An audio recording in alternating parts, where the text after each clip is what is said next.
পারিনি। আমি সবাইকেই বলেছিলাম যে এরকম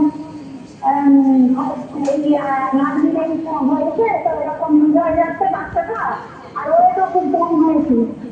তো সেই বাচ্চাটা নিয়ে যাচ্ছে, তো আমি একটু ভয়ও পেয়ে গিয়েছিলাম, কিন্তু তবুও আমার বলছি যে না, ঈশ্বর তো আমার সঙ্গে আছে। তো বলে আবার টাকা পাই টাকা আরো সকলকেই বলেছিলাম যে এরকম প্রার্থনা রাখো, তো প্রার্থনা রাখলে আমার নার্সিংটা ঠিক হয়ে যায়। তো আমি যেতে যেতে প্রার্থনা করছি অনেকটাই না আমাদের বাড়ি থেকে। তো বলে প্রার্থনা সবাই করতে আমি গিয়ে দেখছি যে নারী খুবই সুন্দর ছিল, তাকে কোথাও নিয়ে যেতে হয়েছিল, ডাক্তার তো কলকাতায় নিয়ে যেতে যাওয়ার কথা বলেছিলেন, কিন্তু গিয়ে দেখছি সে বাচ্চা নর্মাল, খুব সুন্দরই আছে, সে ঠিকঠাক খাচ্ছে সবই। তো এটা হচ্ছে আমার জীবনের বড় সাক্ষ্য, কারণ ডাক্তারেরা প্রচুরই ভয় দেখিয়ে দিয়েছিলেন।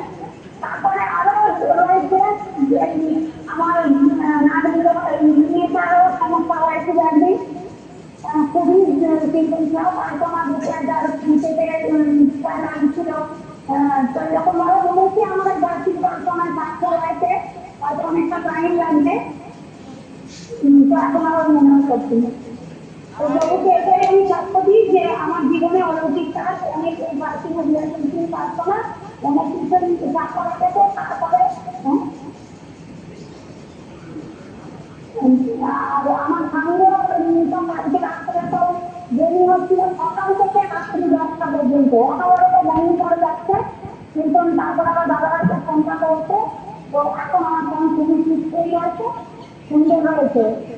আর এই হচ্ছে আমার জীবনে এই যে বিহারি দিনকে আমরা ভারতীয় বর্তমান ছিলাম, তো এতটাই প্রভু আশিস আমাদের প্রতি করেছে, আমরা খুবই সুন্দর হয়েছি আর সত্য হয়েছি বলে আমরা রয়েছি।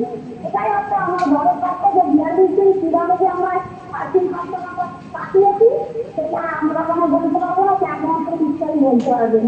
এবং বহুকে ধন্যবাদ দিই যে আমাদেরকে এতটাই ঈশ্বর সাহায্য করে, এই হচ্ছে আমাদের জীবনের সাক্ষ্য। মহান প্রভু থেকে পরমেশ্বর পিতাকে মারিয়া হালেলুয়া।